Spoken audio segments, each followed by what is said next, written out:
जय श्री कृष्णा, राधे राधे भक्तों तुलसी माता को जल देते समय बोलने चाहिए। ये 3 शब्द जिनसे सभी मनोकामनाएं पूरी होती हैं। हम आज के प्रवचन में जानेंगे कि तुलसी माता को जल देते वक्त कौन से शब्द बोलने चाहिए।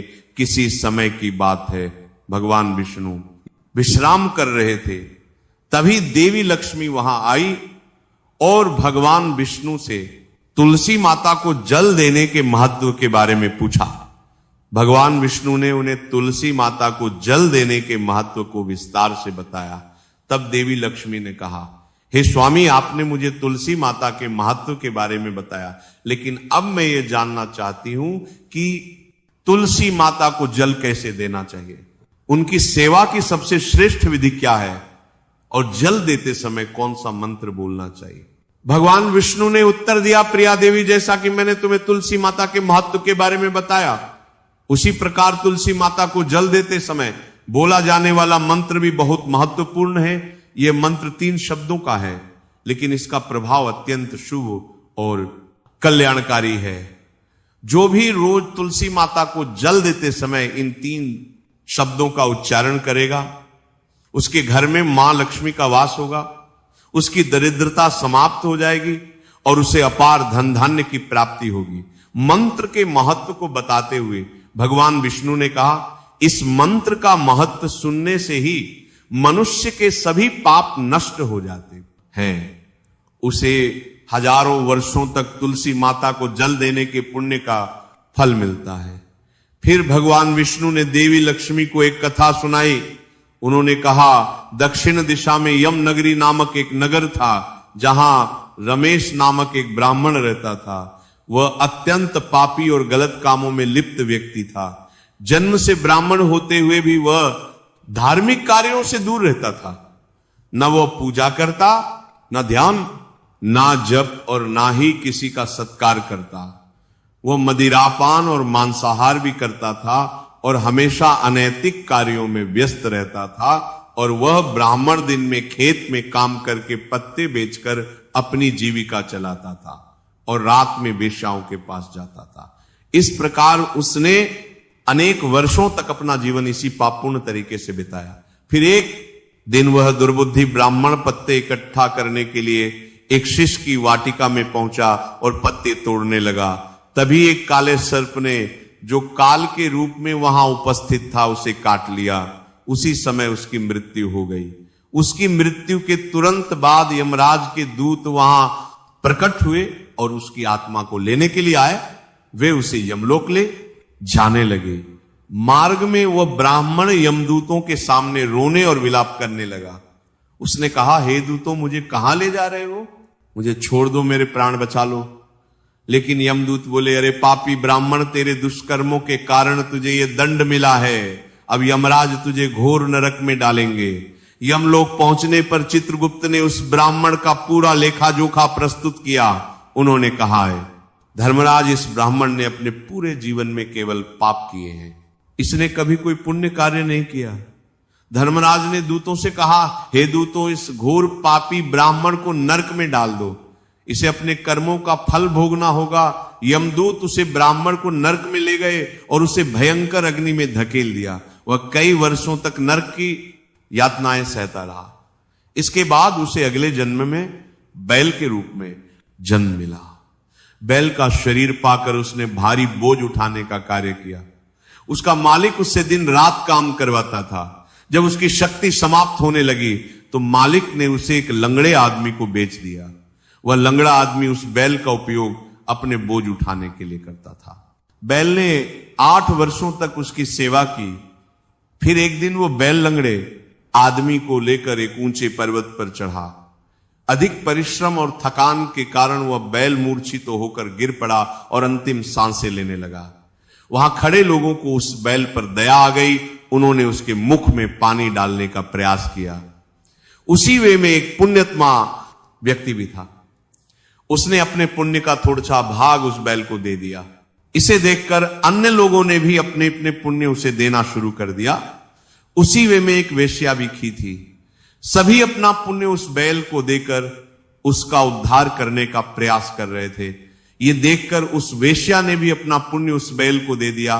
कुछ देर बाद उस बैल की मृत्यु हो गई। फिर उस स्थान पर यमदूत आए और उस बैल के शरीर से उस ब्राह्मण की आत्मा को निकालकर यमलोक ले गए। यमलोक पहुंचने पर उसे यमदेव के सामने प्रस्तुत किया गया। चित्रगुप्त ने जब उसका लेखा जोखा देखा तो वे चकित रह गए। वेश्या के द्वारा दिए गए पुण्य के कारण उसके सभी जन्मों के पाप नष्ट हो चुके थे। यमदेव ने कहा, हे ब्राह्मण, उस वेश्या ने तुझे अपना पुण्य देकर तुझ पर बड़ा उपकार किया है। उसी के पुण्य के प्रभाव से तुम्हारे सभी पाप नष्ट हो गए, इसीलिए अब तुम्हें फिर से मनुष्य जन्म प्राप्त होगा। इस प्रकार वह ब्राह्मण पृथ्वी पर एक उत्तम ब्राह्मण कुल में जन्म लेता है। उस महापुण्य के प्रभाव से उसे अपने पूर्व जन्म की सारी बातें याद आने लगती हैं। जब वो बड़ा होता है तो उसे ध्यान आता है कि पिछले जन्म में जब वह बैल था तब एक वेश्या ने उसे अपना पुण्य दिया था। उसके मन में उस वेश्या के बारे में जानने की उत्सुकता जागती है। वह वेश्या का पता लगाकर उसके नगर में पहुंचता है। वहां वह वेश्या जो अब बूढ़ी हो चुकी थी उसे मिल जाती है।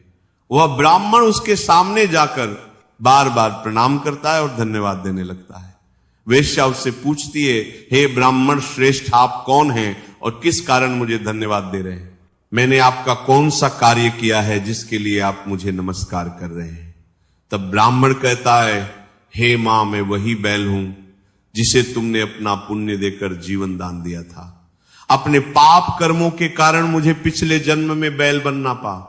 उस पर्वत पर जब मैं अंतिम सांसें ले रहा था तब तुमने अपना पुण्य मुझे दे दिया था। उसी पुण्य के प्रभाव से ही आज मुझे फिर से मनुष्य जन्म मिला है और अपने पूर्व जन्म की सारी बातें याद है। किंतु हे मां, मैं यहां ये जानने आया हूं कि तुमने मुझे कौन सा पुण्य दिया था जिससे मेरे सभी पाप नष्ट हो गए। मैं उस पुण्य के बारे में जानना चाहता हूं। तब वेश्या ने कहा, हे ब्राह्मण श्रेष्ठ, मैंने तो अपने जीवन में कोई पुण्य का कार्य नहीं किया है, पर मेरे घर में एक तोता है जो पिंजरे में रहकर हमेशा कुछ बोलता रहता है, जिसे सुनकर मेरा अंतःकरण पवित्र हो गया। वही मंत्र मैंने आपको पुण्य स्वरूप दान किया। फिर वह वैश्य और ब्राह्मण उस तोते के पास गए और उससे पूछने लगे, हे सुख, तुम कौन सा मंत्र बोलते हो जिससे हमारे जीवन का उद्धार हुआ? ये मंत्र तुम्हें किसने सिखाया और इसका क्या अर्थ है? तब उस तोते ने अपने पूर्व जन्म का वृतांत सुनाना शुरू किया। वह बोला, हे ब्राह्मण श्रेष्ठ, पिछले जन्म में मैं एक ब्राह्मण था। मुझे अपने ज्ञान का बहुत घमंड था। मैंने कभी गुरुजनों का सम्मान नहीं किया, बल्कि उनका बार बार अपमान किया। अपने अहंकार के कारण मेरा स्वभाव क्रोधी और द्वेषपूर्ण हो गया। मैं सभी को तुच्छ समझने लगा और विद्वानों का भी अपमान करता था। कालांतर में मेरी मृत्यु हो गई और मुझे यमलोक ले जाया गया। पूज्य व्यक्तियों और गुरुजनों का अपमान करने के कारण मुझे तोते के कुल में जन्म लेना पड़ा। तोते के रूप में जन्म लेने के बाद छोटी अवस्था में ही मेरे माता पिता का साथ छूट गया।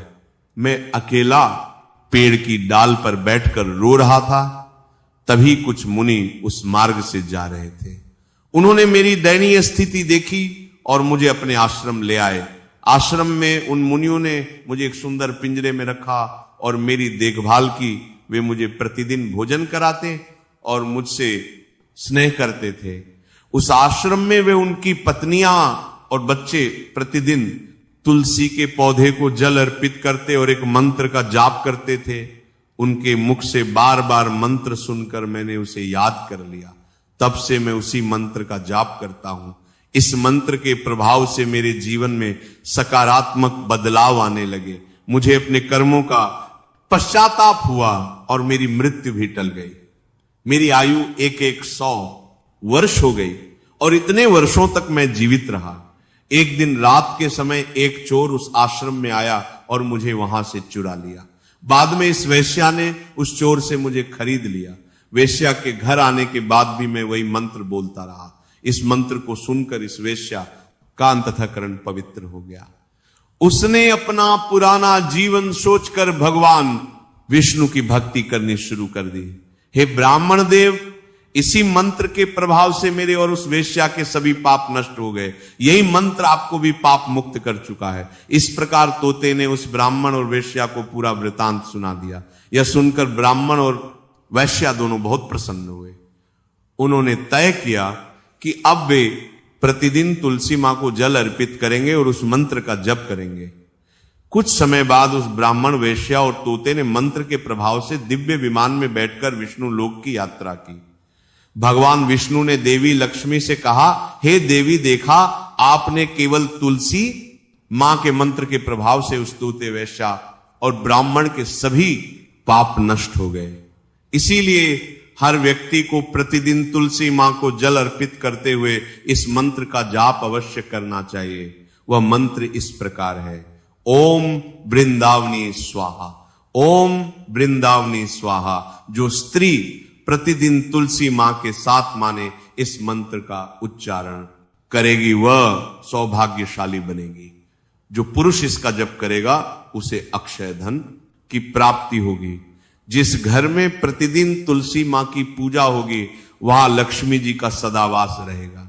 तुलसी मां का ये मंत्र फलदायी और सिद्धियों को प्रदान करने वाला है। स्त्रियों को स्नान के बाद बाल बांधकर मांग में सिंदूर लगाकर तुलसी मां को जल चढ़ाना चाहिए। साथ ही तुलसी मां की परिक्रमा करनी चाहिए। शाम के समय तुलसी मां के पास दीपक जलाने से घर में सुख समृद्धि आती है। भगवान विष्णु की पूजा तुलसी मां के बिना अधूरी है। तुलसी का एक पत्ता चढ़ाने से भगवान को उतनी प्रसन्नता मिलती है जितनी हजारों अमृत के घड़ों से नहलाने पर भी नहीं मिलती। जो भी व्यक्ति तुलसी मां का सम्मान करेगा और उनके इस मंत्र का जप करेगा उसे ना केवल इस लोक में बल्कि परलोक में भी शुभ फल प्राप्त होगा। ऐसा फल तुलसी मां के पत्तों के दान से मिलता है। जो मृत्यु के समय अपने मुख में तुलसी के पत्तों का जल ग्रहण करता है, ऐसा व्यक्ति अपने सभी पापों से मुक्त होकर भगवान विष्णु के धाम जाता है। भगवान विष्णु कहते हैं पूर्णिमा, अमावस्या, द्वादशी और सूर्य संक्रांति के दिन मध्याह्न काल, रात्रि और अशोच के समय तेल लगाकर बिना स्नान किए अथवा बिना हाथ पैर धोए रात्रि के वस्त्र पहनकर तुलसी के पत्ते तोड़ना महापाप होता है। श्राद्ध, व्रत, दान, प्रतिष्ठा और देव पूजा के लिए तोड़े गए तुलसी के पत्ते 3 रात तक पवित्र रहते हैं। तुलसी के पत्तों को बिना नष्ट किए उसके अग्रभाग को तोड़ना चाहिए। तुलसी की मंजरी जो सभी फूलों से श्रेष्ठ मानी जाती है, इसे उसे तोड़ते समय पत्तियों का होना आवश्यक है। पौधे को बिना हिलाए केवल अग्रभाग को तोड़ना चाहिए ताकि पूजा का फल और बल तुलसी के पत्तों को कभी नाखून से नहीं तोड़ना चाहिए क्योंकि इससे पाप लगता है। रात्रि के समय तुलसी के पौधे को छूना या उसके पत्ते तोड़ना अशुभ माना जाता है क्योंकि रात्रि में वह निद्रावस्था में होती है। गुरुवार को तुलसी के पौधे में